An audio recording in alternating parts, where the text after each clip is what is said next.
Mi nombre es Julio César Guerini y a lo largo de esta presentación vamos a desarrollar el contenido teórico de Patología Digestiva 2, que incluye patologías del intestino delgado y del colon.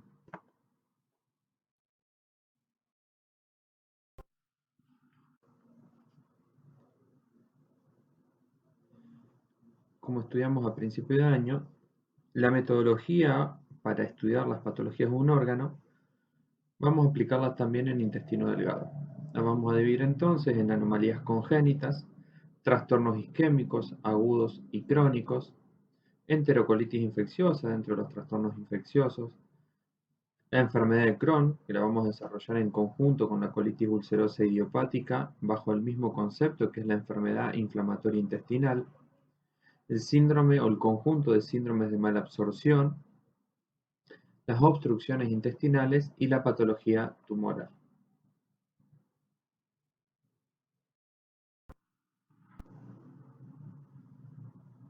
Dentro de las anomalías congénitas del intestino delgado, vamos a nombrar a la atresia, que también la estudiamos dentro de los trastornos del desarrollo a principio de año, la estenosis, el divertículo de Meckel y el resto de tejido pancreático, el resto ectópico de tejido pancreático, también llamado coristoma.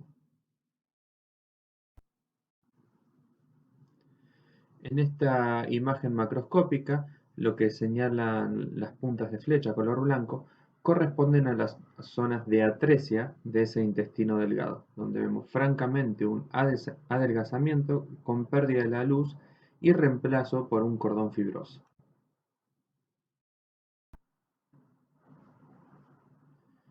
Aquí vemos una imagen macroscópica de un segmento de intestino delgado con una evaginación central en forma de dedo de guante que se ubica en el borde antimesentérico. Su importancia radica en considerarlo en aquellos casos en que el paciente o la paciente se presente con un cuadro de dolor abdominal ubicado en fosa ilíaca izquierda, ya que este divertículo puede sufrir procesos inflamatorios, generando una diverticulitis, y dar un cuadro semejante a lo que es la apendicitis en fosa ilíaca derecha.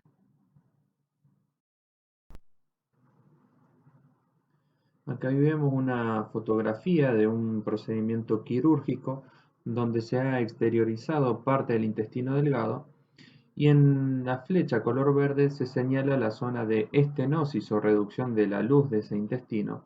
La flecha blanca señala la dilatación previa a esa estenosis que actúa de alguna manera como una obstrucción parcial de ese intestino y la flecha roja señala la zona francamente disminuida de luz.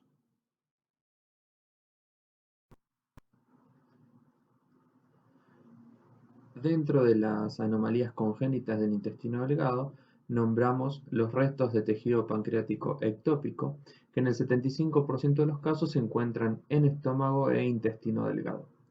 Como este tejido pancreático ectópico contiene todo el complemento histológico del páncreas normal, puede padecer las mismas patologías del páncreas, es decir, el riesgo de desarrollar adenocarcinoma de páncreas, tumores de células insulares o pseudoquistes pancreáticos.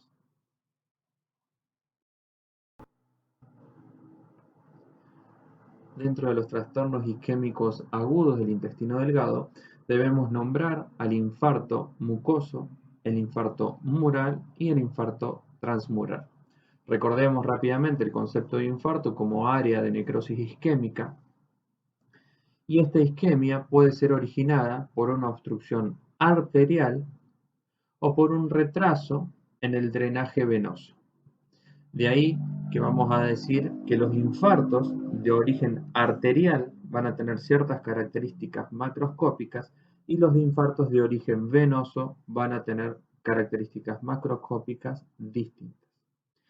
Este espectro que va desde el infarto mucoso al infarto transmural va a depender del grado de obstrucción y del vascular y del tiempo que dure esa obstrucción vascular. Desde el menos severo al más severo, nombramos que el infarto mucoso compromete solamente la mucosa y que si se resuelve el proceso de isquemia, el resultado va a ser la regeneración de nuevo a la mucosa normal. En el infarto mural, el compromiso va a ser de la mucosa y de la submucosa, pero en este caso, si restituimos la circulación a tiempo, como resultado vamos a tener una reparación y regeneración, pero con formación de una estenosis fibrosa.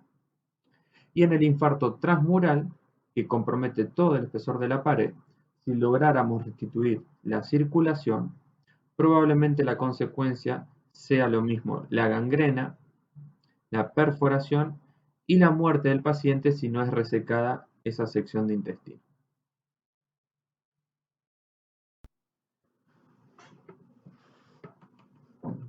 En esta imagen vemos tres fotografías macroscópicas.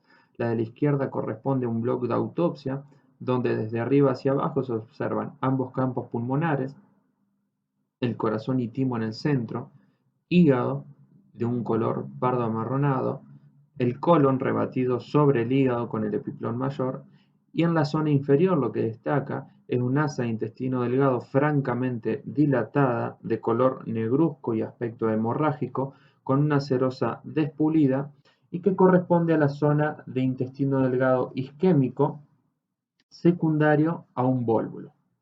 El vólvulo corresponde a una rotación del asa intestinal sobre su eje, produciendo una compresión y obstrucción de la vasculatura en el centro de esa rotación. En la imagen del medio vemos una fotografía que corresponde también a un infarto incipiente de intestino delgado, que se destaca en la zona central izquierda por un colorido más grisáceo, pardo grisáceo, con una cerosa aún brillante, y la flecha negra estaría señalando lo que sería una brida como causa de esa obstrucción intestinal que llevó al infarto. Quizá en la imagen de la derecha lo que estamos viendo es una resección, una pieza anatómica que corresponde a intestino delgado, donde se vemos todas las asas alrededor del mesenterio y la zona de la derecha de colorido negruzco y cerosa despulida que corresponde a la zona de infarto evolucionado.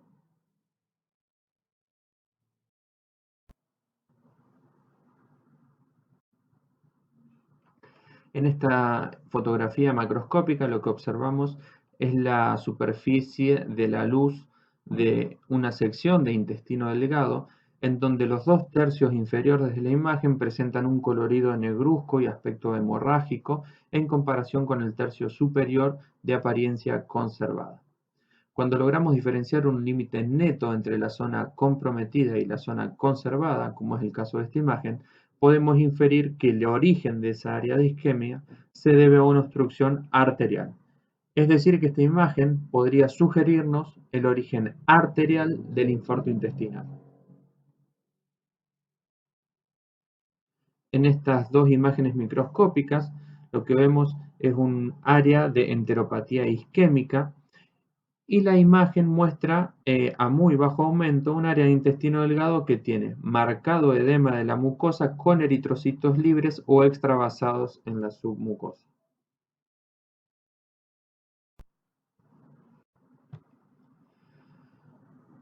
Ya ingresando dentro del concepto de enfermedad inflamatoria intestinal, que la vamos a desarrollar también en intestino grueso con la colitis ulcerosa idiopática, la enfermedad de Crohn se incluye dentro del concepto de enfermedad inflamatoria intestinal, la cual se refiere a un conjunto de procesos inflamatorios crónicos causados por la activación inapropiada y persistente del sistema inmune mucoso y que está impulsada por la presencia de la flora intraluminar normal.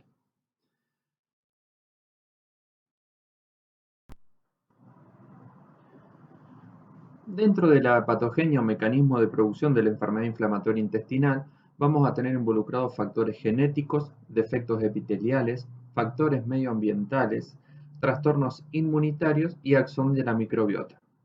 Dentro de los trastornos genéticos, las mutaciones en los genes CART15 y particularmente en el NOT2 son las que más se destacan.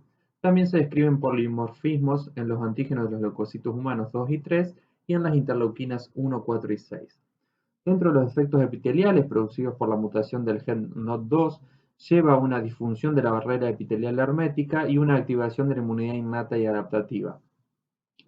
En cuanto a los factores inmunitarios, hay un desequilibrio en la respuesta inmunitaria T-helper 1 con involucramiento de los factores de necrosis tumoral, de la interleuquina 1, del interferón gamma.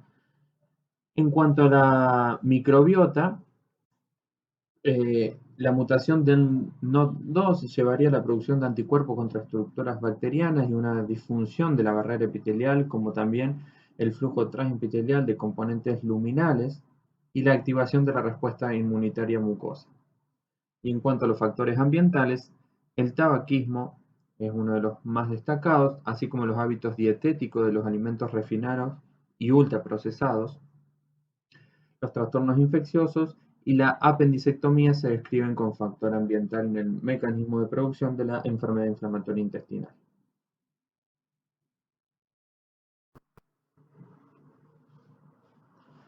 Debemos conocer de la enfermedad de Crohn las características morfológicas, tanto macroscópicas como microscópicas, que la diferencian de la colitis ulcerosa idiopática.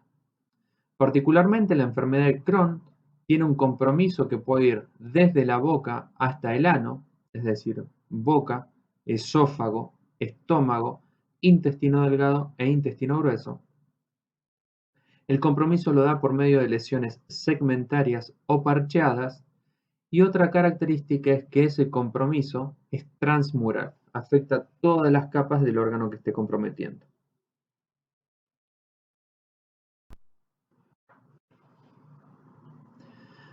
Aquí vemos dos imágenes macroscópicas, una ubicada en la región superior izquierda y otra en la inferior derecha, que tratan de representar la misma lesión.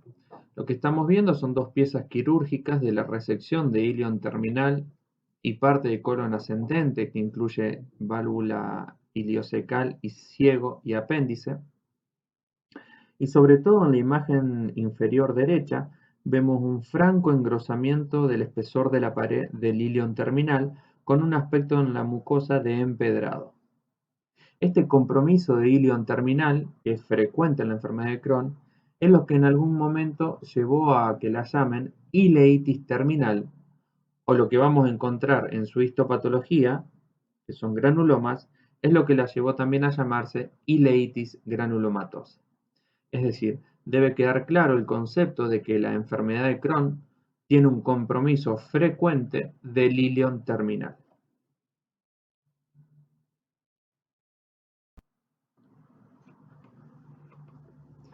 Aquí vemos un corte histológico arriba y a la izquierda que corresponde a la mucosa y submucosa de intestino delgado, donde vemos la disposición poco habitual que tienen las criptas de Lieberkühn. Vemos también esas glándulas células caliciformes, que eran ejemplos de glándulas unicelulares. Y en la mucosa también vemos una lesión granulomatosa, que tiene un aspecto de nodulillo, y que se destaca en la presencia de células epitelioides, que eran macrófagos modificados y activados, y recuerden ustedes que era la célula elemental y necesaria para definir un granuloma como tal. La presencia de la célula epitelioide es la condición necesaria para definir al granuloma. En la imagen de abajo y a la derecha podemos ver también esa estructura granulomatosa, donde se observan algunas células gigantes multinucleadas de tipo Langhans con distribución de núcleos en la periferia de esa célula.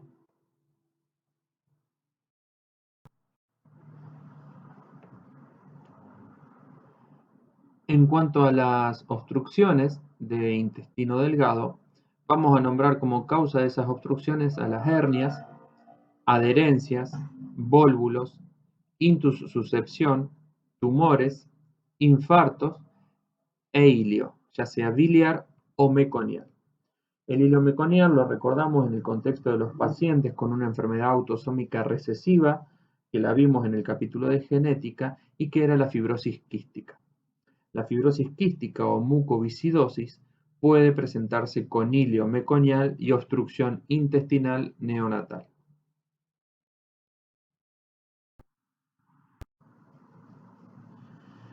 En esta imagen vemos hacia la izquierda tres esquemas que, si bien corresponden a esquemas de colon, que uno lo puede reconocer por las austraciones y las teñas, lo que trata de representar es la patogenia del vólvulo, que la nombramos como causa de isquemia intestinal hace unos momentos, donde podemos ver que esa asa intestinal está girando sobre un punto fijo y en ese punto fijo se va a producir la compresión de la circulación, en primer lugar venosa y posteriormente arterial. Esta compresión de la circulación puede llevar a isquemia, y ya sea que puede producir un infarto mucoso, mural o transmural, de acuerdo al tiempo de evolución y al grado de obstrucción.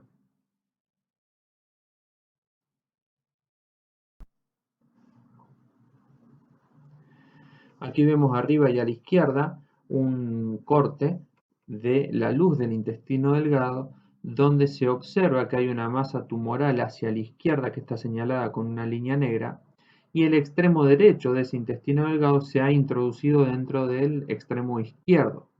La serosa de la vaina parece tensa, que está delustrada e hiperémica en la imagen de abajo, y siempre uno debe pensar ante una intususcepción intestinal cuál es la patología que ha desencadenado esta invaginación del intestino.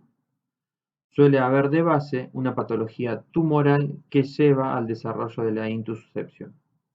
Si la intususcepción se mantiene en el tiempo, también puede ser causa de isquemia intestinal.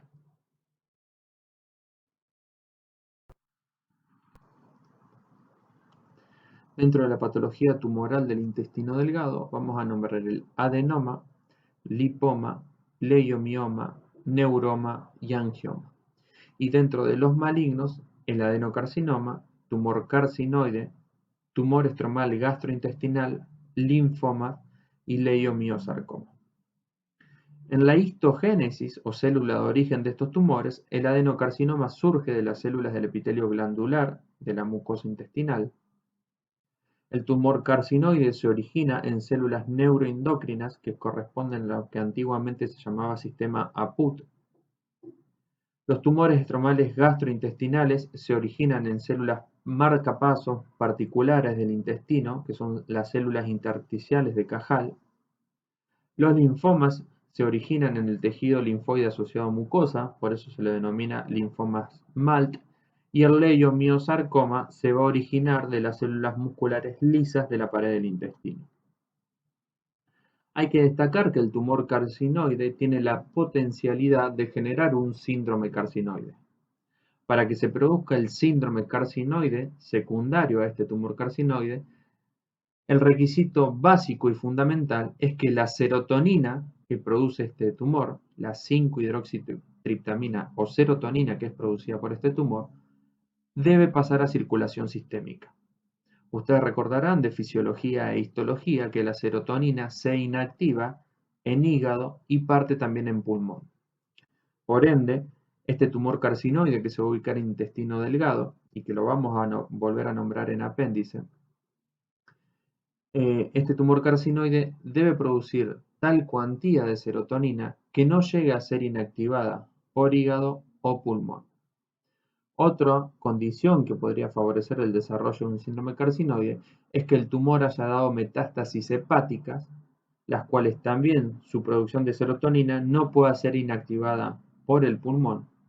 Y otro de los requisitos que también podría cumplir este tumor carcinoide es que además de metástasis hepática, tenga metástasis pulmonares, con lo cual la serotonina sería vertida a la circulación sanguínea desde la aurícula izquierda al ventrículo izquierdo y desde allí a circulación sistémica. Hay que destacar que la serotonina puede producir lesiones cardíacas, y esa lesión cardíaca es lo que nosotros denominamos esclerosis de cavidades cardíacas.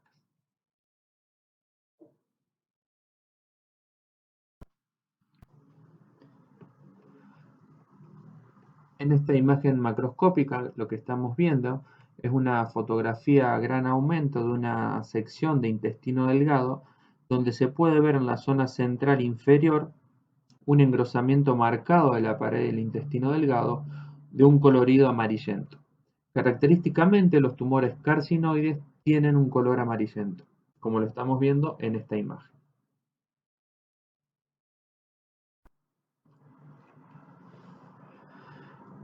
Aquí vemos dos imágenes macroscópicas, también dos fotografías. Hacia la izquierda se observa la cara luminal de intestino delgado y en la zona inferior una masa exofítica vegetante ulcerada en el centro que corresponde a un adenocarcinoma de hilio. Hacia la derecha también vemos la cara luminal del intestino delgado y en la región central derecha una gran masa en el espesor de la pared que tiene aspecto necrótico y fondo hemorrágico y corresponde a un leiomiosarcoma de intestino delgado. Vuelvo a repetir, es un tumor del espesor de la pared, no de la mucosa.